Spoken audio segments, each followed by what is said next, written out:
loud. All right, we are recording. Thank you everyone so much for coming this evening. I'm Ruthie Brafman-Schulman. I'm Director of Education and Engagement at United Orthodox Synagogues in Houston. This is a joint program between the SMORES synagogues, as they name themselves, the Southern Modern Orthodox Rabbis group. So this evening comes to you from UOS in Houston, from Or HaTorah in Atlanta, from Baron Hirsch Congregation in Memphis, and the Congregation Shari Tefillah in Dallas. Thank you everyone for coming tonight. I wanted to introduce Elana Kaplan, who will be leading us tonight and bringing us back to Egypt. She is going to be taking over the screen and teaching for the next hour. The chat will be open for questions. The questions will be coming to me as the host, and I will be asking them to her at the end as she's going to give her presentation all together, and the questions will be at the end. So hopefully we will get to your questions. And I'm going to introduce Elana Kaplan. So Elana is a museum educator at the Metropolitan Museum of Art and the Dorfner Judaica Museum. She also created and leads an integrated learning and museum tour program for both adult and school groups. Elana presents virtual museum tours for groups around the globe. She received her BA in history from Barnard College and a double master's degree from NYU in Jewish history and museum studies. She lives in Teaneck, New Jersey with her husband, and they are proud parents of 4 children. Elana, thank you so much for spending your Chol HaMoed with us. Thank you so much. Thank you everyone for coming. And thank you for the S'mores Shuls for hosting the program tonight. Special thank you to Rabbi Gelman and to Ruthie, who spent a lot of time and back and forth organizing this program. And I also wanted to, I don't know how many people are on from Shari Tefillah in Dallas, but it's very meaningful to me that they are part of the group who's hosting tonight, because my father's actually from Dallas. My grandparents lived in Dallas for many, many years, and they were among the people who founded Shari Tefillah, Bernie and Thelma Gerson. So it's very, very special to me that Shari Tefillah is part of the program tonight. Okay, so I'm going to just let everyone know. Thank you. I see some shout outs from Dallas. Thank you, everybody. So what we're going to be doing tonight is I'm going to be speaking for about an hour, and this is going to be a mixture of a virtual tour of the Metropolitan Museum of Art's ancient Egyptian collection, enhanced by images of artifacts and sources from the Torah. And we're going to spend our hour together, and then at the end, anyone who has questions or put them in the chat, we'll get to the questions at the end. I just don't want to break up the flow of the program, but we'll get to the questions at the end. So I'm going to start with my screen share. Okay.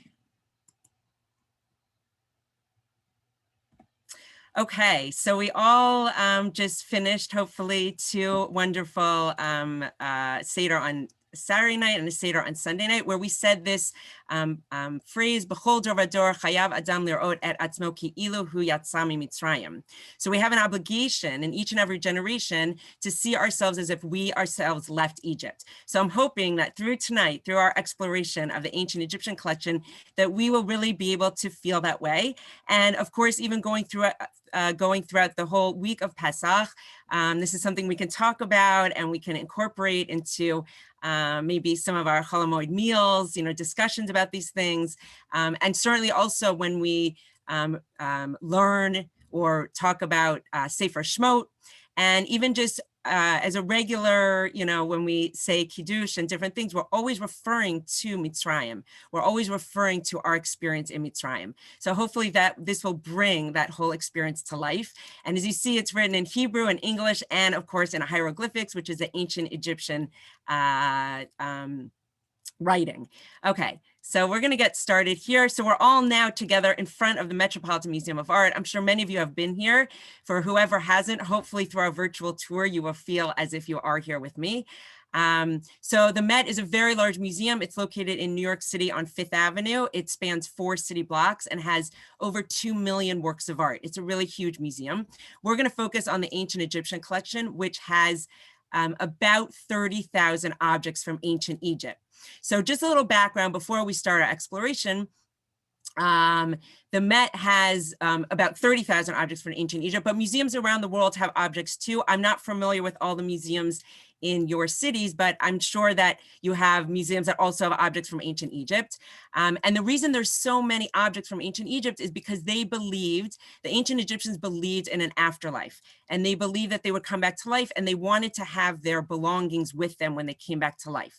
So many of them, from the pharaohs down to even many average people, were buried with different objects. The pharaohs, of course, were buried with furniture and chariots and gold and silver and jewelry and all kinds of stuff. But even the average person might be buried with jars or jugs or walking sticks or different things. So because people were buried with so many objects, that's how we have so many objects in museums around the world. Now, how do the museums get a lot of these objects? So now we have to go back to the early 1900s.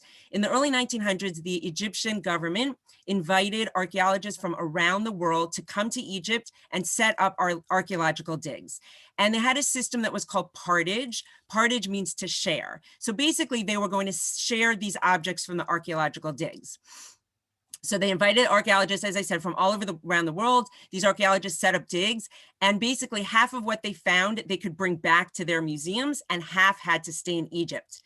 Now, there are different ways to look at this. At the time, it was looked at as beneficial for everybody because the archaeologists around the world were able to come on archaeological digs and bring half of what they got back to their host museums and their host organizations. And they were able to teach their visitors all about ancient Egypt through real artifacts. And of course, Egypt got the expertise of archaeologists around the world to help them, search for all of the hundreds of thousands of objects that were buried in ancient Egypt. So at the time, it was the system of partage, of sharing, seemed very fair. That doesn't happen anymore. Today, a lot of people view that as a system of colonialism, or it wasn't the right thing to do. But again, it was done with the permission of the Egyptian government. Today, museums around the world, including the Met, we still send archaeologists to Egypt. Of course, we even have an archaeological dig going on right now, but that is just for educational purposes. It's not, they can't take any objects out of Egypt anymore. But now you have a backdrop for how we have the majority of our 30,000 objects. By the way, the British Museum has 80,000 objects, and the museums in Europe that also have a lot of objects. So there are a lot of objects from ancient Egypt. Okay, so with that backdrop, we're going to start our first story. So here, this picture was taken in 1920 by the archaeologists that were in Egypt from the Met, and they set up an archaeological dig in this area. We're now in a place called Thebes in Egypt. And they set up this archaeological dig, and they came across an unbelievable find. They found a tomb of a man named Mecca. Now, Mecca was not a pharaoh, but he was a very important official in ancient Egypt. He was buried around 1986 BCE. So we're talking about 3,800 years before this archaeological dig took place. So he was buried in his tomb with a lot of stuff. Right after he was buried, his tomb was invaded by grave robbers, which happened a lot in ancient Egypt because a lot of people knew that people were buried with riches and furniture and gold and silver and jewels and all kind of stuff. So a lot of times grave robbers went in and invaded the grave. So his grave was invaded, but for some reason, the grave robbers missed 2 rooms. We don't know how they missed these 2 rooms, but I always say that their loss was certainly our gain because the museum archaeologists were the first ones to find these 2 rooms in 1920. And now I'm going to show you a picture of what one of the rooms looked like when they first went in. So this is a picture, black and white, taken in 1920 of one of the rooms in the tomb. So if you take a few seconds to look around this room, you'll notice that there are a lot of wooden models. Okay, these are all models made out of wood. And if you look a little bit carefully, you might be able to figure out a couple things in here. You might see their models of boats. You might see their models of animals, models of people in here. Now you might notice that things look a little bit broken or jumbled together, and that's because even though no people had been in this room since Mecca was buried almost about 3,800 years before it was open, of course, there were earthquakes and earth movements over time. So things did get jumbled around a little, and some pieces from the ceiling or the walls might have fallen down. But considering these models are 3,800 years old, they're in really good condition, and they're all made out of wood. Now, we're going to now look at what these models look like in the museum. So now just to remember, so Menkare was buried. He was an important official in ancient Egypt. He wanted to take all of his things with him. But of course, a lot of things were too big to be buried with. So instead he had models of a lot of his objects made. So we're going to now go into the museum together and see what these wooden models look like in the museum. Okay, so we're now in the Metropolitan Museum of Art. We're in one of my favorite rooms in the museum. Now, as just a brief, I guess, disclaimer, you might notice that the lighting isn't great and maybe it's a little bit hard to see things clearly. It's not my computer and it's not yours. It's the technology. Even though when the museum did this virtual tour in 2010, they were really at the forefront of technology for the time, but that was now 10 years ago. So it's not as crisp as it could be, but don't worry, I'm going to show you everything in enhanced images, so you'll be able to see everything much clearer. But I want to give you a feel for what this room looks like. So you see on the wall, the label text, the ancient models from the tomb of Menkare. That's all I'm going to tell you, so we don't have to worry about reading that small print. These are some of the pictures. We looked at the first one. This is the big blown up picture that we were just looking at. And now we're going to look at some of these models. And again, I just want to give everyone an idea of the size of them, what they look like in the museum, and we will look at them much closer through my pictures. But let's look at the models over here. So you see that we have models of boats, right? We have 6 models of Menkare's boats on the wall here. And this shows us that boats were very important to Menkare. Okay, so he wanted to be buried with his boats, but of course they were too big. So instead he had his artists and artisans throughout his life. They were creating models of things for him to be buried with. Now, why were boats so important in ancient Egypt? So boats were very important in ancient Egypt for trading and for traveling. That's what Menkare needed them for, and he had a bunch of boats for trading and for traveling. They also believed that they would travel to the afterlife in a boat, and that they needed a boat to travel to the afterlife. So in fact, I'm showing you the Menkare models in the museum, but if you walk through the museum, there are other models from other tombs. We also have lots of paintings of boats, which shows how important boats were in ancient Egypt. Now, as you're looking at these boats, you might be able to tell a little bit about boats in ancient Egypt. You might see the steering oar on the back of the boat. You might see that there are a lot of slaves on the boats. Now, these are not Israelite slaves. By the way, we're going to always refer to them as Israelites because it's before we were called Jews. It's either Israelites or Hebrews, but I'm going to refer to them as Israelites. So these were not Israelite slaves because remember, these models were made in 1986 BCE. So that's probably about 300 years before Joseph went down to Egypt, around 300 years. It could be from around the time that Abraham went down to Egypt, but it's definitely way before the Israelites were slaves. So these are other slaves, but it does show us that there were a lot of slaves in ancient Egypt, because when Egypt would conquer another country, they often took over their people as slaves. But this gives you a great idea of these boats. Just for sizing, they're about 50 inches long, all these boats. And again, we'll see details of them in my pictures. I just wanted to show you what this room looks like in the museum. Now, the other thing I want to show you in this room is you'll see over here in these glass cases, there are also 5 wooden models. These are models of where Menkare lived, and they're almost like dollhouse models. They're unbelievable. So we get a little bit closer, and again, I'll show you close-ups of them. I just want you to be able to see what they look like in this room. So here's kind of a bird's eye view. You can see there are 5 wooden models, and these are going to show us what Menkare's estate looked like. And again, they're going to really bring ancient Egyptian life. They're going to allow us to have a visualization of that. Okay, so now we're going to go back to our images and look at these a little bit closer and a little bit clearer. Okay, so here's one of the boats we were looking at in the virtual tour, which is black and white. So now we can see it in color. So let's point out some details, and then we're going to talk about why are these boats so important. So a couple of things. Menkare is the only one on all these boats who's sitting and not working. So here's the guy, I'm pointing to him over here.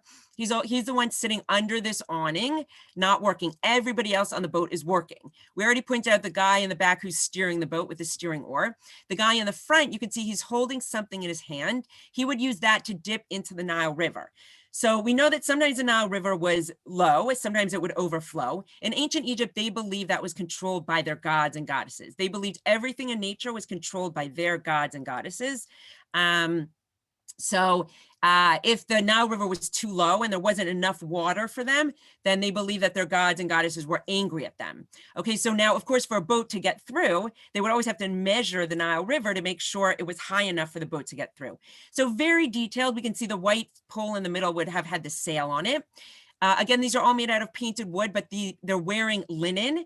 You might notice there's some holes in some of the linen. Of course, it is 4,000-year-old linen. So even though no people got in, rats definitely got in and might have eaten away at some of the linen. But they're very, very, very detailed. Now, why were boats so important in ancient Egypt? So we talked about Mecca used them to trade, to travel, for the afterlife. Now, looking at these boats and why I'm going to spend so much time on them, it really explains to us the importance of the Nile River in ancient Egypt, right? So we know that the Nile River in ancient Egypt and today is the longest river in the world. It runs through depends on the year, but sometimes 10 countries, 11 countries, very long river. And in ancient Egypt, we know that it was their source of drinking water, bathing water, agricultural water, right, to water all of their crops, and also their source of trade and travel. So now if we think about, we just talked about at the Seder, right, the 10 plagues, right? The first plague was turning the Nile River to blood. So now we always thought about it, and I'm sure we also talking about, okay, the drinking water was blood, and the bathing water was blood, and the water to water the crops was blood, very devastating. But now think about it, that also their main source of trade and travel, you know, what was so important to their economy also turned to blood, and how devastating that would have been, and how Pharaoh immediately would have wanted that to that plague to end, because everyone would have been so worried. How are we going to trade? How are we going to travel? Our main source of our main waterway is now blood. So that's very important to keep in mind as you are looking at all of these boats. The importance of the Nile River. By the way, the Nile River actually was so important to Egypt that it allowed Egypt to be one of the earliest settled societies. Most ancient societies were nomadic because they had to travel with water. They had to travel where there was a source of water, where there was rain, where there was something. So most ancient cultures were nomadic, but Egypt was one of the earliest societies that was a settled society because they could settle around the Nile River. They had a permanent supply of water for their, for their crops, for drinking, etc. So the Nile River, you see now, so important for the ancient Egyptians, and that's why the first plague was so devastating to them. Okay, so let's look at a couple more of these boats, again, to reinforce the importance of the Nile River. So here we have, you might take a minute to look at it and figure out what boat this is and who the people are. Now you know a little bit from the last boat we were looking at. So this is Mecca-Ray's fishing and fowling boat. So you can see that they did spear fishing in ancient Egypt. And again, it's so detailed how they would fish and catch the fish. Here they're holding a bunch of ducks. Again, we have Mecca-Ray. He's the only one sitting, not working. Yes, I know there's someone sitting next to him, but notice the guy next to him is much lower. So he's his servant. He's kneeling down next to him. You see the guy who's directing the boat with the oar in the back. Again, all the details. And you'll also notice, by the way, that throughout the art in ancient Egypt, there are no individualized features. So you can't tell who these people are by their faces. Actually, all their faces pretty much look the same, but we can figure out who they are based on their clothing or what they're doing. So we know who the slaves are. We know who the most important person is, Mecca-Ray. He's sitting and not working. And this you'll see this in a lot of the artworks that we're going to look at. Okay, our next boat, and the last one we're going to look at, again, all the things that we've talked about, the guy who's measuring the Nile River. Here again, we have Mecca-Ray sitting, not working. And this boat is actually Mecca-Ray's boat that he would use that he hoped to use to travel to the afterlife. And we know that because he's holding a lotus flower to his lips. A lotus flower was a symbol of the afterlife. So again, looking at these boats, it really is a great visualization of the importance of the Nile River for trading, for traveling, and also, water source and agriculture source. Okay, so now we're going to go on to these amazing models of Mecca-Ray's estate. Now, these were the ones I was showing you in those glass cases that we couldn't see clearly. Now we're going to get to see them very clearly together. This is a model. I'm just going to show you the same model, a bird's eye view of the same exact model. So again, take a couple of seconds to look around, see what you notice is going on in this model. Very detailed, an amazing visualization. And I noticed some of you are watching with kids, and I hope, like, you know, as you're looking at these things, please discuss it with your kids, ask them what they see, what they notice about these models. They're great, really great visualization. So with all my talking, you probably have figured out that this is Mecca Ray's slaughterhouse. Okay, so they're slaughtering, Mecca Ray's slaves are slaughtering cows. So this shows us how they prepared meat in ancient Egypt, right? So they killed the animals, they hung the meat to dry, and they collected the blood over here. And you'll also notice the idea we read about, right, in the Haggadah, we read about the idea of a taskmaster, right? So you see that idea right here, this guy standing up who's in charge, he's got a spear on the shoulder of this slave who's working. He is a taskmaster. So now we have a visualization of what a taskmaster looks like. We also realized from this model that people did eat meat in ancient Egypt. I know there's a lot of people saying they didn't eat meat in ancient Egypt, they worshiped sheep. And, you know, that was, you know, a tie into the Karban Pesach, that, you know, the Israelites were sacrificing a sheep, and that was an Egyptian god. But they did eat meat in ancient Egypt. They ate cow meat. We can see that from this visualization. Now, meat was very expensive, so not everyone was eating meat. You had to have money to eat meat, but Mecca Ray was very well-to-do, so he would have eaten meat. Now, let's tie this idea now to our first source from Tanakh, which many of you are familiar with, and this is from Shemot. So we have in Hebrew, Vayomer Alehem Bnei Yisrael, Mi Yitain Mutenu B'Yad Hashem Be'eretz Mitzrayim, B'Shivtenu Al Sir HaBasar Ba'achlenu Lechem L'Sova. Right, so this is when the Israelites are already in Egypt, and already in the desert. They left Egypt, but they're complaining. And they said, the Israelites said to them, if only we had died by the hands of the Lord in the lands of Egypt, when we sat by the flesh pots, when we ate our fill of bread. So now flesh pots is the English, but if you look at the Hebrew, Sir HaBasar. So they're talking about meat. So we know that people were eating meat in ancient Egypt, both from our last model of the slaughterhouse, and also from this reference, and the Israelites were saying people were eating meat. Now, I don't know if they were eating meat because they were slaves, but they certainly saw that meat was being eaten. And what's the other food that's on par with meat that they remember and they're talking about? Ba'achlenu lechem, when we ate our fill of bread. So we see that bread was a really important food in ancient Egypt. Now, a couple of things about bread, and of course we'll tie bread in with matzah, so we want to spend some time on bread. There's actually a book that's written, it's called 6,000 Years of Bread by H.E. Jacobs. It's a really interesting book. And in that book, he says that the ancient Egyptians were the first ancient culture that made bread. Why? Because you needed a regular source of water to make bread. They had the Nile River, again, the importance of the Nile River. So they were the earliest civilization that made bread. Nomadic civilizations usually made, you can guess it, matzah or pita. That was more of a nomadic food. Okay, so bread was very important in ancient Egypt. And in fact, he also said in that book that they paid slaves in bread. So bread was really a food of slavery. So now if you think about matzah, right, and the different reasons why we say that matzah can be a symbol of freedom, well, if the Israelites were paid in bread as slaves, then matzah was them showing, you know, we don't need your bread anymore. We're going to make our matzah, besides it being a food that, you know, they didn't have time for it to rise, so they were leaving in a hurry. But it was also a symbol of freedom in two different ways, right? Also thinking about it as a nomadic food. So when the Israelites were leaving, they wouldn't have time for the intricate and time-consuming process of making bread. We always think about it that they took matzah because that it took a long time to rise. But I'm going to actually show you that it wasn't just the rising that took time, it was the actual making of the bread that took so much time. And we're going to see that in a couple minutes, going on to our visualizations. So now we are on our next Mecca Ray model from those glass cases in the room. Take a couple seconds to look at them. This one is one of my favorite models because it brings so much of our Tanakh stories to life.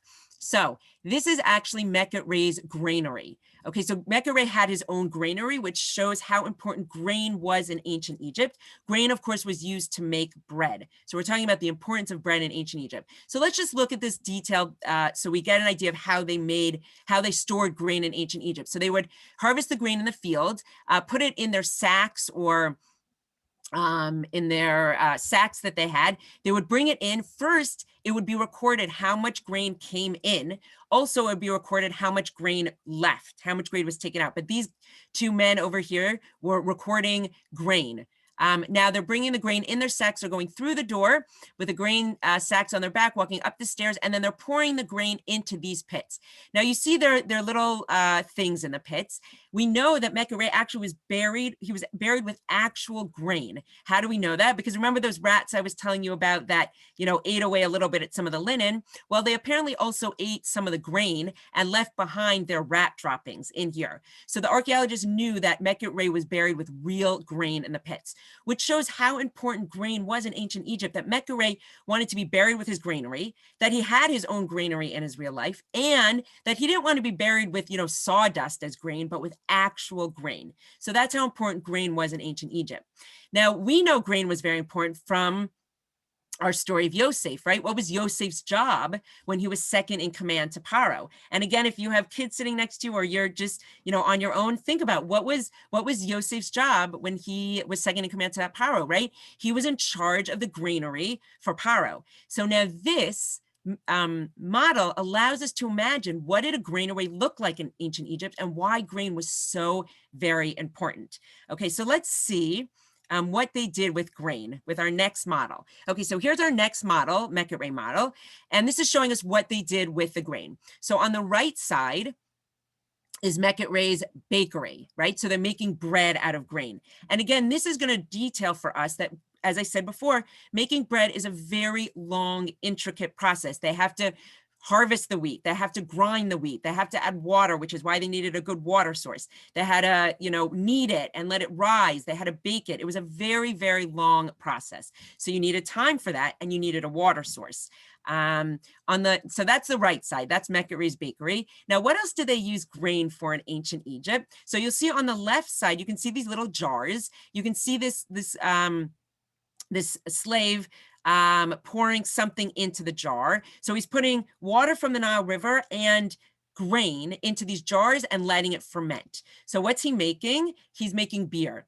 So beer in ancient Egypt, it wasn't an alcoholic drink. It was something they drank regularly. Perhaps that's the way they made the Nile River water taste better, by turning it into beer. It was a regular drink in ancient Egypt, fermented grain. And of course, we can relate to that now. Now we have a visualization why you can't drink beer on Pesach, right? It's made out of actual fermented grain. So now let's just look at the same model with a bird's eye view, again, to see the really involved process of making bread in ancient Egypt. You see they're going to grind up this grain, right, with this tool. They're going to knead it, add water. It takes a lot of time, a lot of manpower. And that's why it had to be a permanent society, a settled society that was the first ones to make bread like ancient Egypt. And that's why, of course, the Israelites wouldn't have had time for this whole involved process when they were on their way out of Egypt. So this is, again, an unbelievable visualization. It's also unbelievable. Just remember, as you're looking at these models, they're now, as I said, these models were made in 1986 BCE. So these models are about 4,000 years old, a little more than 4,000 years at this point. So it's unbelievable how they made them, and just realizing how advanced Egyptian society was in terms of creating artwork, creating objects. And we'll see that on a much larger scale when we get to our sculptures. Okay, our last, we have to connect this to our sources now. We talked about it, but let's look at some sources from Tanakh. So first we're going back to, these two sources, we're actually going back to Bereshit, and we have, when Pharaoh was angry with his Shnei Sarisav, al Sar HaMashkim, al Sar HaOfim, right? We know the story. He was angry with his chief cupbearer and his chief baker. So why is that important for our story? Well, if bread was so important in ancient Egypt, right? It was really a main staple of their diet. So of course, Paro would have a chief baker. And then our other source is something I was talking about before, but I really wanted to look at it inside. And this is talking about Yosef and his job in Egypt. So it says, Vayikbotz et kol ochel, sheva shanim asher hayu be'eretz Mitzrayim, vayitin ochel be'arim ochel ste ha'ir asher svivotah natan betocha. So first of all, I emphasize the word ochel. It's written 3 times in this pasuk, right? And let's look at how it's translated. And I use Sepharia, but I think other places translate it very similarly. And he, Yosef, gathered all the grain of the 7 years that the land of Egypt was enjoying and stored the grain in the cities. He put in each city the grain of the fields around it. So first of all, it's talking about his job, right? How he stored the grain for 7 years, to store up, because there was 7 years of plenty, and then there would be 7 years of famine. So of course he stored up the grain so they would have food. Also, interestingly, that the word ochel in Hebrew means food, but the translation is grain. So in ancient Egypt, food meant grain. That shows us really the importance of grain. It shows us the importance of Yosef's job. It shows us the importance of granaries in ancient Egypt. By the way, also think back to the story of Yosef's brothers, right? When there was a famine in Canaan and they came down to Egypt looking for food, so they brought money, but now money is not worth anything if there's a famine and there's no food. So grain actually was also a commodity in ancient Egypt. It's something that was traded for money. And we know that story from Yosef's brothers, right? When they came to Egypt and they brought money and had to buy grain. So again, those Mecca models bring all of these ideas that we learn about in the Torah to life. Okay, so our last model that we're going to look at is Mecca-Ray's garden, again, also made out of painted wood. And now I just wanted to show you again the picture from 1920 that the archaeologists took. And now you all will recognize a lot of these models that we've been looking at. So here you can see the model of Mecca-Ray's garden in the corner that we were just looking at. You can see some of the boats that we saw, some of the models. Now, as you're looking at that, you might be saying, wait, we didn't see all these models. But remember, so there were 24 models that were found in this room. But remember, we have half, and the other half are in the museum in Egypt. So you're only gonna, some of the ones that you don't see in this picture, it's because they're in the museum in Egypt. Okay, so now we're moving on from small scale objects, from models. We're now going to look at some sculptures, and we're going to look at sculptures of pharaohs, and that is going to get into our discussion of who was a pharaoh of the Exodus. Now, that is a very complicated question. There are a number of ways to answer that question. That could be a whole hour and a half talk in itself, but we have to keep to our time here. So we're just going to do this as one of our topics. And I'm going to present 2 possibilities of who the pharaoh could have been. So let's just have a little bit of a background on that story. So first of all, here we're looking at a sphinx together. A sphinx is a sculpture with the head of a pharaoh, the body of a lion. Many pharaohs had this sphinx made of them because they wanted to show how powerful they were. The pharaohs were all about their power. They believed they were God's representatives on earth, almost gods themselves. So they made these huge sculptures of themselves, and that's part of the way that they controlled their people and controlled their populations, by presenting themselves as God's representatives on earth. So we're keeping all that in mind as we're thinking about the Israelites being slaves and the Pharaoh's power and how they were trying to control everyone. Now, why is it so difficult to figure out who was a pharaoh of the Exodus, right? So the thing is that we don't have any historical historical or history books that are written on this topic. So what do we use to figure it out? So either we can use Tanakh, but as we all know, the Torah is not meant to be a history book. It's not meant to be a book of chronology. So you might say, okay, so we won't use the Torah necessarily for that, dating who the Pharaoh of the Exodus is. But what about Egyptian sources? We have so many ancient papyri and ancient writings and hieroglyphics that we can now read. Why can't we use Egyptian sources as historical, to figure out the timing of the Pharaoh of the Exodus? And the reason for that is because ancient Egyptian writing and papyri were not meant to be historical records. Okay, ancient Egyptians, unlike other ancient societies like ancient Mesopotamia or ancient Greece and Rome, which did record history, ancient Egypt, they recorded things not for historical purposes, but just to glorify the gods and goddesses and the pharaohs. That's the only reason they would record things. If it didn't glorify themselves or the gods and goddesses, they weren't interested in recording it. So for those reasons, you have to look at all this information with a with a wide lens. Okay, there are a lot of different ideas. So I'm going to present two of them. The first one is going to be based on a source in Tanakh. Now, again, there's some people that have trouble using Tanakh as a historical source for the reasons that I said. But I'm basing this part of the discussion on different things I've read from both biblical scholars and rabbis and biblical scholars, mostly in Israel, who have done a lot of research on this topic. Okay, so here is our source from Malachim Aleph, and it says, "Vayhi b'shmonim shana v'arba me'ot shana l'tzeit b'nei Yisrael me'eretz Mitzrayim b'shana ha'revi'it b'chodesh Ziv hu ha'chodesh ha'sheni limloch Shlomo al Yisrael v'yivin habayit l'Hashem." Okay, so in the 480th year after the Israelites left the land of Egypt, in the month of Ziv, that is the second month, in the 4th year of his reign over Israel, Solomon began to build the house of the Lord. So this gives us a date, right? It says, most scholars say that the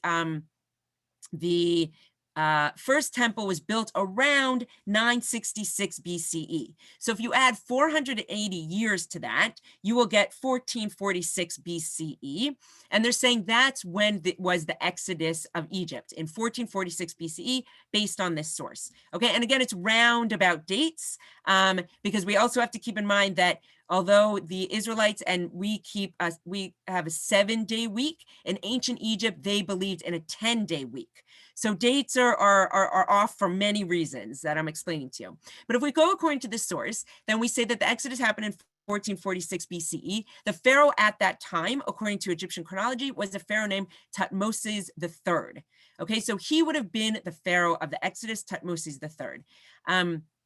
So now we know from the Haggadah, and we will look at that source in a little while, that one Pharaoh died, right?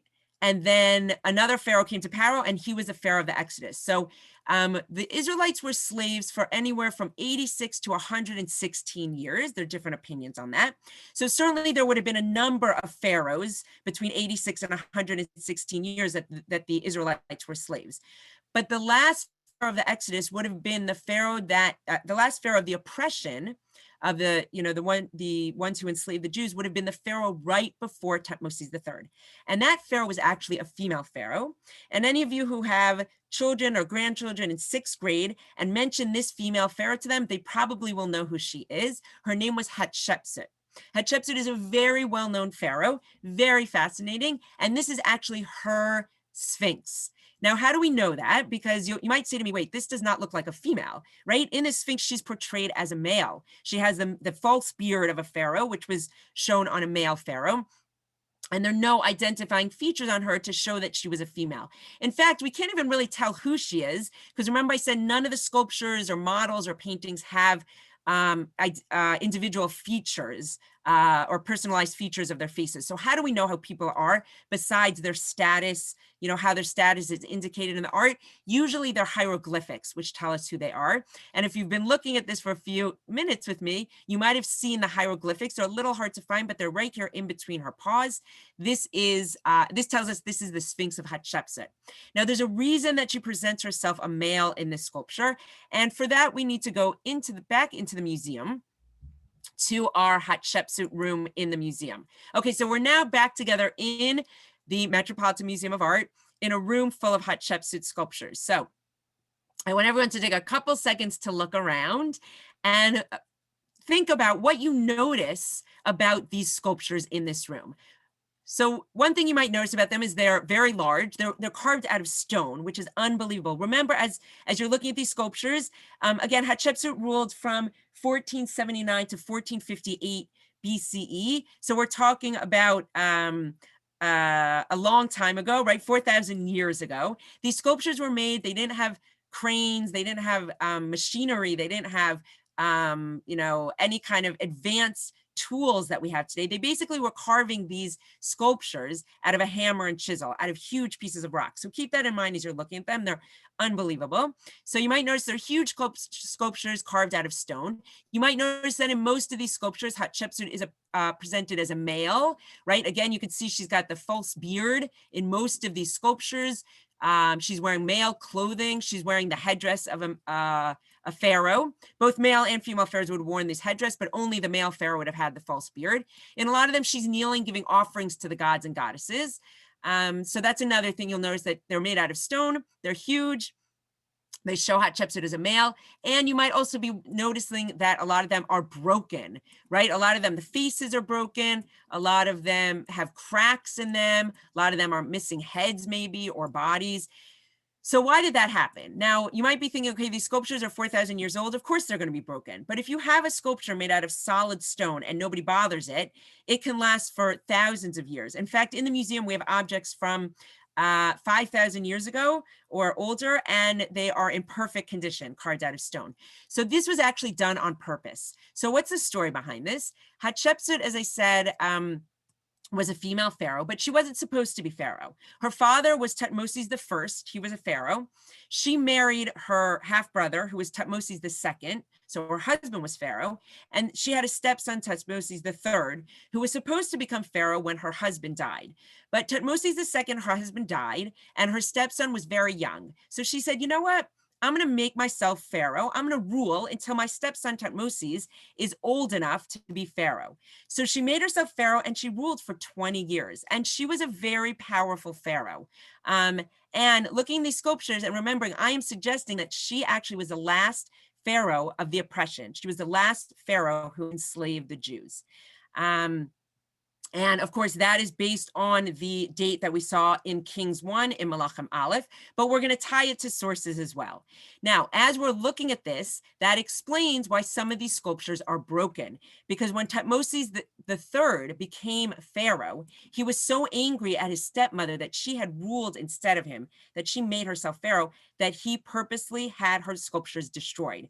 So what's the first thing they would do when they wanted to destroy sculpture? Is they would destroy the face, because they believed if you destroy the face of a person, it's as if you wipe out the person. So first they would destroy the face, and then they would destroy the entire sculpture. And you can see there are a lot of cracks in them. Again, they're broken pieces, they're missing body parts, lots of broken pieces. In fact, not only did Thutmose destroy all of the sculptures of Hatshepsut, he also had her name erased from the list of kings. So from 1458, when Hatshepsut died, until 1822 of the Common Era, nobody knew that there was a pharaoh named Hatshepsut. Until in 1822, there were archaeologists digging, and they found some of these sculpture pieces, and they said, wait, there's a pharaoh that nobody knows anything about. The reason I'm telling you all of this background is to show that the Egyptians were not interested in history for historical purposes. They were only interested in history if it glorified the kings, the pharaohs, the gods and goddesses. So if it didn't glorify them, they would have people erased from history. They would have events erased from history. And I always say that's one of the reasons why when people say there's no archaeological evidence of the Exodus, well, no pharaoh would want there to be evidence of a group of slaves leaving en masse from Egypt, right? So they would never have had that kind of evidence created or available because it didn't glorify them. It actually made them look really bad. Now you might notice that I've been looking at this whole room of Hatshepsut sculptures, and I didn't show you the other side, which I'll do now. On this side, we do have some sculptures of Hatshepsut where she looks feminine. And I just want you to know, we do know she was a female ruler. In these sculptures, she is, she's not wearing the false beard. She's wearing a dress, and she looks much more feminine than in the other sculptures. So we do know that she was a female ruler. Again, notice that some of them, her face is missing. Some of them, her whole top of her body is missing. Again, we haven't found those pieces yet. That's why the archaeologists are still out there digging in Egypt, because there's so many missing pieces and missing parts still. But this is a room full of Hatshepsut sculptures. And again, it shows us her power and how she wanted to portray herself. So now we're going to go back and look at these a little bit closer up and finish our story about Hatshepsut. Again, I'm presenting her as based on this source from Kings 1, that she was the last pharaoh of the oppression. Okay, so now let's look at, these are some pictures of me in the museum, just so you can get an idea of the size. The museum is open for visitors. And this is me next to the Sphinx of Hatshepsut. This is my daughter in the museum. This is from a couple years ago, but I just wanted to show you the size of those sculptures, because maybe in the virtual tour it's hard to get an idea. Okay, so this is my daughter was maybe in 6th grade at the time. She was learning ancient Egypt. Look how big these sculptures are. And again, this will hopefully allow you all to imagine what it would have been like to be an Israelite slave in Egypt. These sculptures were created when the Israelites were there, and they were meant to scare the slaves. They were meant to show their dominance over all the slaves. They were meant to show how powerful the pharaohs were, that they were, you know, they thought they were God's representative on earth. So again, to live during that, to be slaves, and how, you know, damaging that could be, and why many of the slaves might not, the Israelite slaves might not want to have left Egypt, and how scary it was. And of course, how bold it was for Moshe to demand that the slaves could leave. So again, this all allows us to visualize the Israelite experience in ancient Egypt. Again, these are sculptures of Hatshepsut portraying her as a male. Again, there's no, you could see the broken parts, but again, she's portrayed as a male with a false beard, and looking very, very powerful.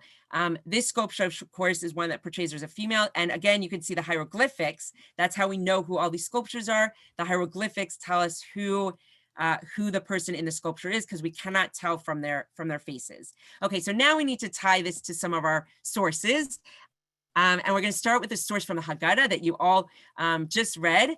And it's talking about a long time after that, the king of Egypt died. The Israelites were groaning under the bondage and cried out, and their cry for help from the bondage rose up to God.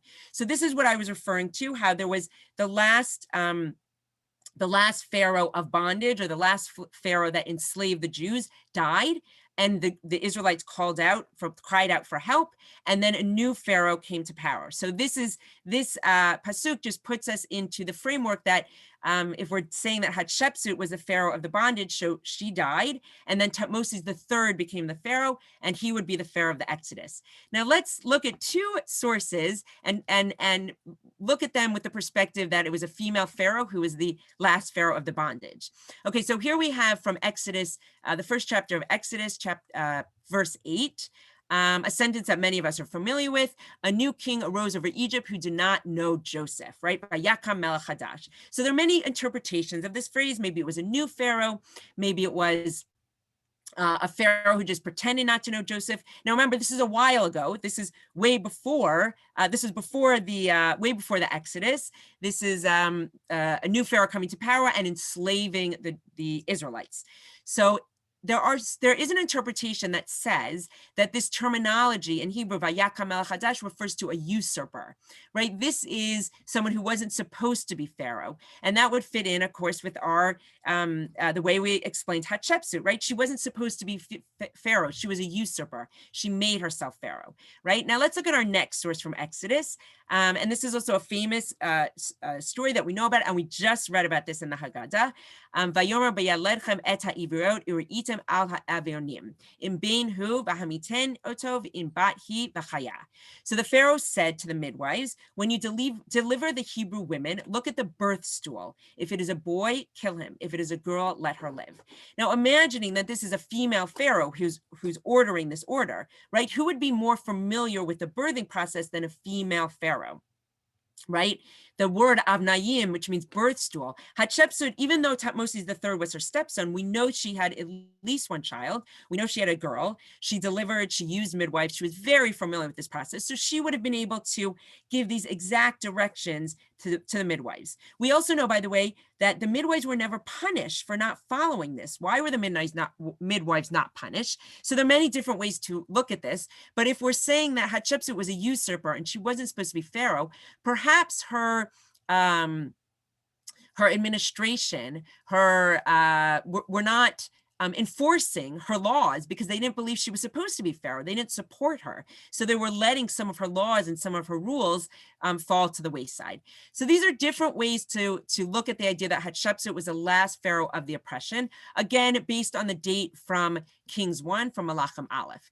Now, as we've been talking, I'm sure many of you have been saying, wait, we always learn that Ramses the Great was the pharaoh of the Exodus. And we are going to talk about that for a couple minutes with the backdrop of these pictures. So these pictures actually were taken when I went to Egypt in the 1990s. I traveled to Egypt with a friend, and we took these pictures next to the sculptures of Ramses the Great. So I want to talk about the discussion of the possibility of Ramses the Great being the Pharaoh of the Exodus with these pictures in the background, because I want you to see the size of these sculptures. So this is me many years ago next to the head of Ramses the Great. And this is my friend lying next to the sculpture of Ramses the Great. So look at the size of these sculptures.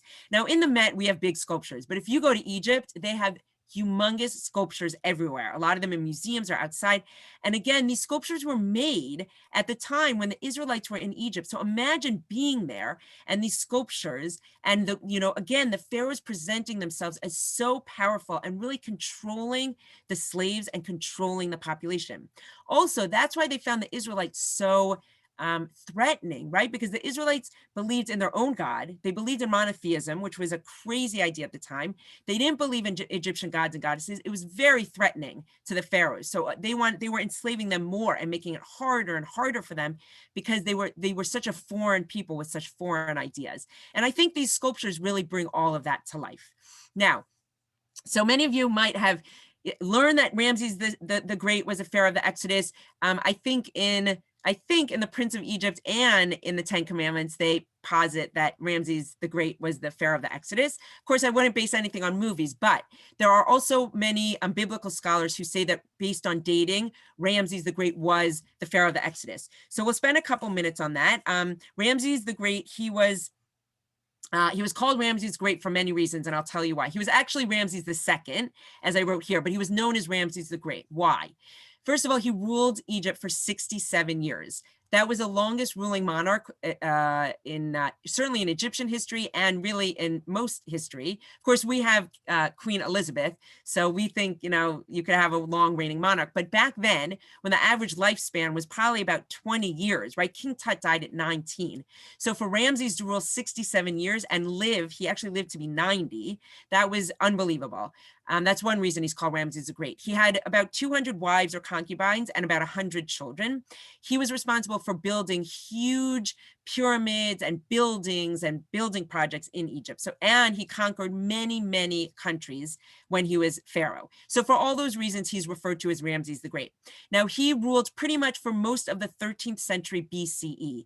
And there are scholars who date the Exodus to 1290 BCE, which is when he would have been pharaoh. Now, of course, that doesn't work with the source in Malachim Aleph. But again, the dating is very tricky for many reasons, including the 7-day week versus the Egyptian 10-day week. And also, again, just, dating based on Tanakh sources or based on ancient Egyptian sources.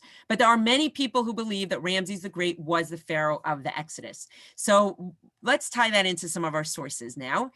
So here we have, again, something we read in the Haggadah just a couple nights ago. And it's talking about first of all, taskmasters, right? Vayisimu alav sarei misim laman onoto b'sivlatam vayivan arei misknot leparo et pitom ve'et Ramses. So they set taskmasters, and now we visualize those taskmasters from the Mecca models. They set taskmasters over them to oppress them with forced labor, and they built garrison cities for Pharaoh, Pithom, and Ramses or Ramses. So a lot of people say Ramses the Great was the pharaoh because the Israelites built a city called Ramses. Now, that's a little bit difficult for a couple of reasons. First of all, if we look at our next source, which is going back in time to Genesis or to Bereshit from the time of Yosef, Yosef settled his father and brothers in Goshen. Goshen was actually in the region of Ramses. I'm saying them interchangeably because they're different pronunciations, but we know there was an area called Ramses way before the Israelites were slaves. So that doesn't necessarily say that Ramses was the pharaoh when the Israelites were slaves, because we had places called Ramses before. In fact, there were many areas around Egypt that were called Ramses. Why, or Ramses? Because there were 11 pharaohs in Egyptian history named Ramses. There was Ramses 1 through Ramses 11. So there were many cities named Ramses or Ramses after this pharaohs. So it's hard to say that Ramses the Great was a pharaoh of the Exodus based on this source. But again, there are people who date the Exodus to 1290. That is when Ramses the Great was a pharaoh. So according to that date, it does work. As you see, these are two opinions. There are other opinions. I read an opinion that King Tut was the pharaoh of the Exodus, another pharaoh, Amenhotep. So there are a lot of different opinions, but these are the two most prevalent opinions. according to biblical scholars. Okay, so now we're going to move on to another topic. We're going to look at some paintings, some ancient Egyptian paintings. Oh, before we do that, actually, just looking at the source, because a lot of people will say to me when I show them those pictures of Egypt that you're not allowed to go to Egypt, because it says in the Torah, you see here, it says the Torah warns us in 3 places not to return to Egypt. But in fact, according to Rambam, he says that it is permissible to return to Egypt to conduct business, to conquer other lands. The only prohibition is against residing there permanently. So, according to this, it's only that you're not allowed to live in Egypt. But of course, we know that there were many Jews who lived in Egypt. There were Jewish communities. When I was there, I went and I visited different, the Cairo Geniza and different shuls in Egypt. So there are many ways to explain that. Also, a lot of people say that this prohibition was only during biblical times and not after that. And we also know that the Rambam himself lived in Egypt. But of course, he had to leave Spain. He wasn't planning to stay in Egypt permanently. But we do have letters that he wrote that say that he did feel badly about living in Egypt because of these sources. But there's certainly no problem to visit Egypt. And in fact, there are many rabbis and biblical scholars in Egypt who go to, in Israel, who go to Egypt and lead tours and things like that. And it's very, very interesting. Okay, so now we're going to our Egyptian paintings. This is a painting the funeral of Ramses the Great. That's why I wanted to show it to you. Notice the hieroglyphics. That's how we know what's going on here. This is a painting. We're only seeing part of the painting because the picture that the Met has is not of the whole painting, but the rest of the painting actually shows they're bringing objects to Ramses' tomb. This is a funeral procession. So we're seeing simple objects that they brought, like his slippers, his sandals, his jars, and his jugs, but they were also furniture and beds and all kinds of stuff. The women in the middle here are wailing and crying over the loss of Ramses the Great. Again, look at this, propaganda showing how great Ramses was. And notice, by the way, how they painted in ancient Egypt. They paint everyone in profile. You only see one eye, the side of their faces, the side of their feet, and their bodies fully frontal. In every painting from ancient Egypt over 3,000 years, this is how they painted. And I'm going to show that to you by going into one of the painting galleries in the museum. So here we are together in the painting galleries at the Met. Just to let you know, these are not the actual paintings, because the actual original paintings, I'm sorry, they're not the original paintings, because the originals are tomb paintings. Those are still on tombs in Egypt. And we couldn't very well take the tomb walls to the museum. So we did the next best thing. And the Met sent, with the archaeologists, they sent artists, and the artists sat in these tombs and copied the paintings exactly in the 1920s. So these paintings are now 100 years old, but the originals are, thousands of years old, and they're unbelievable visualization of life in ancient Egypt. As you look at them, you'll notice a lot of slaves. There were a lot of slaves in ancient Egypt. You'll notice in the paintings boats. You'll notice how they farmed in ancient Egypt. I'm going to show you some of these paintings closer up. We'll look at this one closer up in a few minutes, but just again, to get an idea of visualization, here's a little bit closer. This is actually a painting of a pharaoh named Amenhotep, which some people say might have been the pharaoh of the Exodus, and his wife. So we see the clothing that they wore in ancient Egypt, the jewelry that they wore, the different jobs that they had in ancient Egypt, agricultural jobs, different musical instruments they played. We're going to look at this painting a little clearer in a few minutes. But just it gives you an idea how they painted and what life was like. Now, by the way, you'll notice there are 2 sculptures in this painting galleries. These sculptures are the originals. And the reason I want to show you them is you might notice, take a minute to look at them, see if you can figure out who they're supposed to be. These are sculptures of a goddess. They're the opposite of the sculpture of the Sphinx, right? They're the face of a lion, the body of a female. It's a female goddess, and her name was Sekhmet. And I'm showing you this because Sekhmet was the goddess of plagues. Plagues happen in ancient Egypt, not just the 10 plagues, or as we read in the Haggadah, right? The 250 plagues or the 200 plagues, right? There were different interpretations of that we read in the Haggadah, but there were a lot of plagues in ancient Egypt that happened. And they were recorded, so much so that they had to have a goddess of plagues to save them from the plagues. So again, it shows us that plagues happen in ancient Egypt. It was really a part of their life. Okay, so let's go back and look at 2 more of these paintings close up. This is one of them I showed you, but was hard to see. This is a painting of an ancient Egyptian art workshop. It's an artisan's workshop. And I just think it's so interesting because they're preparing things for someone's tomb. So you can see them making jewelry and they're making all kinds of things. Again, what I talked about at the beginning, how do we know who people are? Because there are no individualized features. Well, these are all slaves and we know that from their size and what they're wearing. And the most important person is always larger and is dressed nicer. And again, he's not working. So this is the person whose tomb they're preparing, and he's making sure everyone's working. Now, someone didn't like him because they etched out his face, right? The museum artists copied the paintings exactly the way they looked in the tombs. So if something was etched out in the tomb painting, the artist copied it exactly. So someone didn't like this guy, maybe one of the workers, and they etched out his face on the tomb wall. Okay, just a close-up again. So you see, again, the profile, how they painted in ancient Egypt. They're making jewelry for the pharaohs, for this guy's tomb. They're weighing gold in the scale. They're even making a small sphinx for the tomb. And again, you can see the simple tools they used: a hammer and a chisel, a piece of rock and a nail to make these sculptures. It's really unbelievable. The last painting we'll just look at again is showing us what agriculture looked like in ancient Egypt, what animals they used for agriculture, what tools they had, what kind of fruits and vegetables they had in ancient Egypt. Again, very, very detailed visualization of life in ancient Egypt. Okay, we just have a couple more minutes and we're going to get to our last topic. And our last, this is just me in the museum, with a painting of a boat. Again, the importance of boats in ancient Egypt shows us the importance of the Nile River. Okay, our last topic we're going to talk about for a few minutes is this very special room in the museum. Anyone who's been to the Met might have been to this museum. This room is created to feel as if you're in Egypt. So what better time to look at it than at the time where we're supposed to experience, right, the Israelites' story in Egypt. So for that, of course, we have to go into the museum to feel like we're there. So this is the room. It's got an ancient Egyptian temple back here, the Temple of Dendor. And what makes you feel like you're in Egypt in this room? So take a few minutes to look around and look at what makes you feel like you're in Egypt. So certainly the water is supposed to be the Nile River. We have reeds growing in the water.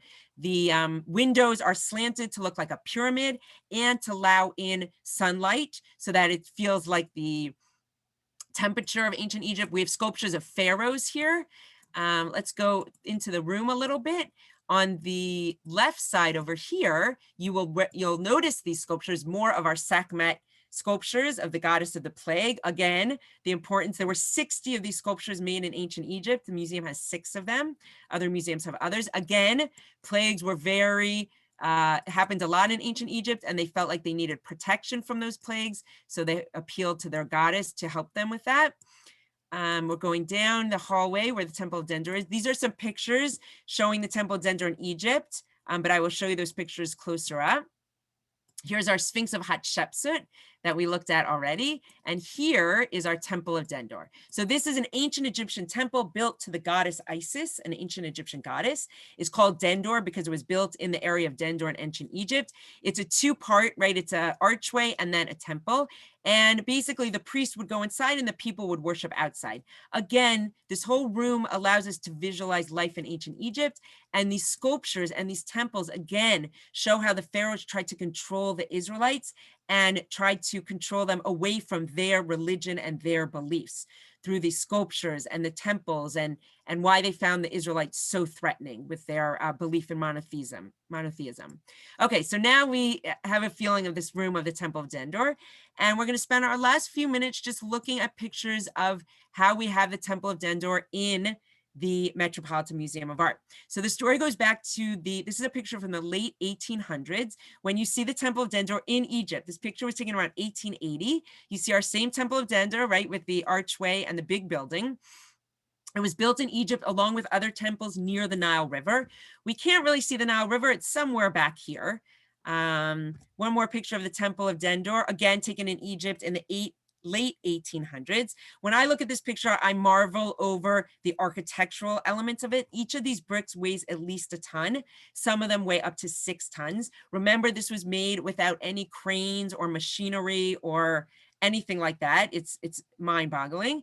But when I'm marveling over that, a lot of people point out the spray painted English letters. Unfortunately, visitors to the Temple of Dendor in Egypt in the 1800s carved their name and spray painted their names on the Temple of Dendor. That's before there was security. We can't get the spray paint, I think, is mostly off, but the carvings, unfortunately, we can't get out. But the carvings you're supposed to see are the carvings of the pharaohs giving offerings to the gods and goddesses, which are carved into the temple. That's the original temple. By the way, the temple was built around 10 BCE, so it's about 2,030 years old. Not as old as some of the other things we've been looking at today, but still very old. So let's look at what happened to the Temple of Dendor. In 1960, the Aswan Dam was built. When the dam was built, it started causing the Nile River to overflow, and it started overflowing on a lot of the national treasures and a lot of the temples near the Nile River. Right where our first picture, we couldn't even see the Nile River. Now it's overflowing onto the Temple of Dendor, overflowing so much that sometimes it was submerging these temples and other buildings along the Nile River underwater. So in 1965, the Egyptian government appealed to UNESCO and to the United States and asked for help controlling the waters of the Nile River. The United States sent engineers and other people to help.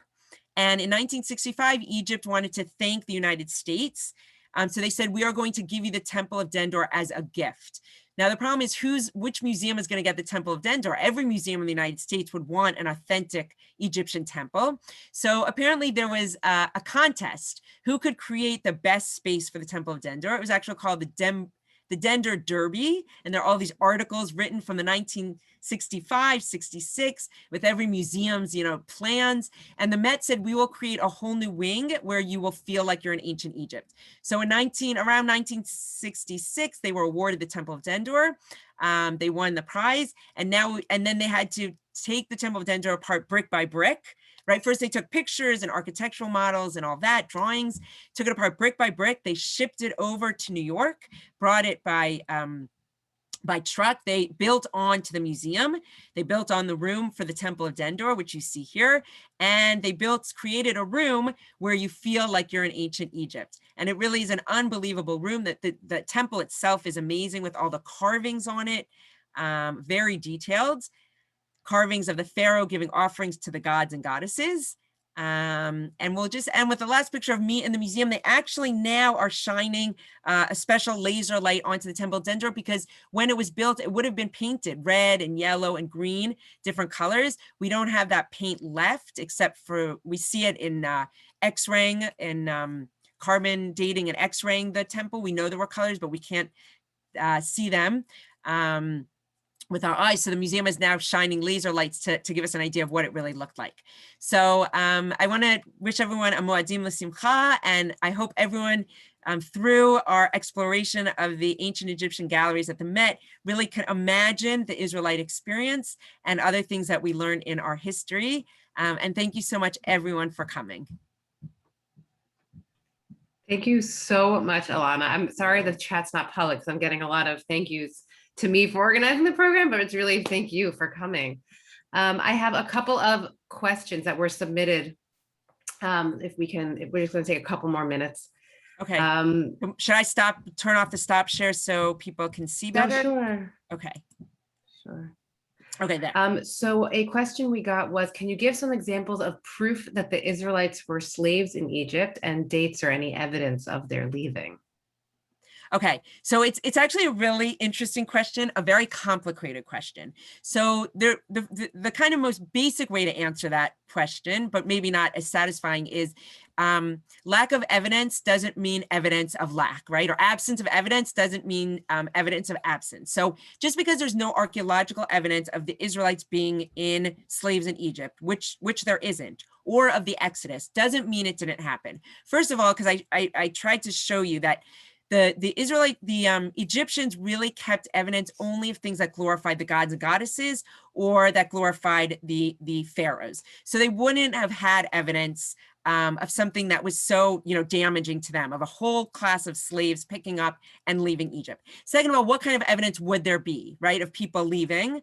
It's hard to think of, the evidence that we have of things there are mostly artifacts of well-to-do people, gold and silver and furniture and things like that. What kind of evidence are we looking for? You have to think about. But the other thing you have to realize is a lot of ancient Egypt is now underwater. And actually Goshen, where the Israelites lived originally, is completely submerged in water right now. A large percentage of ancient Egypt is submerged in water. So we don't even have access to artifacts. In fact, I've read that we have only about 10% of the artifacts that were created. We still haven't found so many of those artifacts, which is why archaeologists are constantly worried. It's kind of like in Israel, right? Archaeologists are constantly digging and looking. There's so much that hasn't been found. Same in Egypt. But a lot of people don't like that answer, that there's no evidence. So there actually, there's a really interesting book called Ani Mamin by Rabbi Josh Berman. And in that book, he has a whole chapter showing he believes that Ramses the Great was the Pharaoh of the Exodus. And in that book, he actually shows that certain parts of the story of the Exodus were based on language that Ramses II used. So for example, Ramses II, Ramses the Great, I use them interchangeable, he wrote a war poem, and the war poem had 15 steps to it. And if you look at Az Yashir, it's very similar to that war poem, which means that the Israelites were familiar with Ramses II and with his writings, and they actually appropriated language. Not only that, if you look at the language, we read it in the Haggadah a number of times, the hand of God, right? Yad Chazagah, the hands of God. That language is only used starting the Exodus. You don't see that language any earlier, a reference to God like that. Apparently, Ramses the Great referred to himself using that same terminology. So again, the idea of appropriating language shows a lot of cultures appropriate language to show, like, we know that you use this language, but now we are, kind of one-upping you, and we're using your language to refer to our God and our triumphs. Also, if you look at Ramses the Great's tent encampment from one of his war encampments, it actually, we have the architectural drawings from that, and the encampment around the Mishkan looks almost exactly the same. So according to Rabbi Josh Berman, he said that they got that encampment of the Mishkan based on Ramses II encampment. So that would show, it might not be archaeological evidence, but it is written evidence of the Israelites' knowledge and of Ramses II and his writings, and showing that they were there at the time that he was Pharaoh. Wow, that is fascinating. Yeah, it's very interesting. Okay, I'm going to do two more questions. How does the idea of burying people with their possessions relate to traditions in ancient Europe and Asia, especially ancient China? So it's a very interesting question. This was from the more of the beginning of the program. Yes. So it's a very interesting question, because actually we have a very large collection of objects from Asia, things that people were buried with, and we have some similar models. I actually do a program comparing models from Asia, from different ancient cultures in Asia to ancient Egyptian objects. So there is definitely a comparison that a lot of Asian cultures also were buried with different things. And listen, a lot of cultures and religions, including ours, believe in the idea of an afterlife, but there are different ways that they believe people would come to life, or what you need, right? We, as Jews, were buried with nothing, right? We're not bringing anything with us, but in ancient Egypt, they were buried with all their stuff because they believed they needed it in their afterlife. So it is interesting to compare it to different ancient cultures.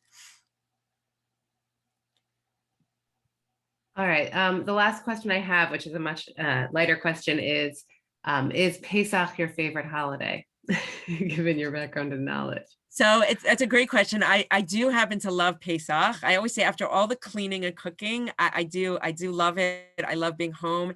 And I actually got interested. I was working at the museum just in different areas, and I got interested in ancient Egypt when my kids were younger. And I wanted to find a way to make Pesach more relevant to them and to school kids. And I do a lot of school programs also with this to try and, make it more relevant to their lives. And at our Pesach Seder, we do a lot of things with hieroglyphics and with stuff from ancient Egypt, again, to fulfill the Bechol Dor Vador, like really to feel as if we ourselves are leaving Egypt. So yes, I do love Pesach. I think I speak for a lot of people that I would buy your Haggadah if that's it. And at all, any encouragement for you to put something together, that would be wonderful companion for That's a a great Pesach idea. Seder. Food for thought. Thank you. Support that. Thank you so much for your time and your knowledge. This was so fantastic. Again, like people are just lauding your praises on the private chat, so I could send you a transcript of everyone thanking you for your time. Thank you so much, everyone. Thank you for all the different cities coming together. We hope to partner a lot in the future. Have a Chag Kasher v'Sameach, everyone. Thank you. Thank you so much. Thank you. Chag Kasher v'Sameach. Thank you.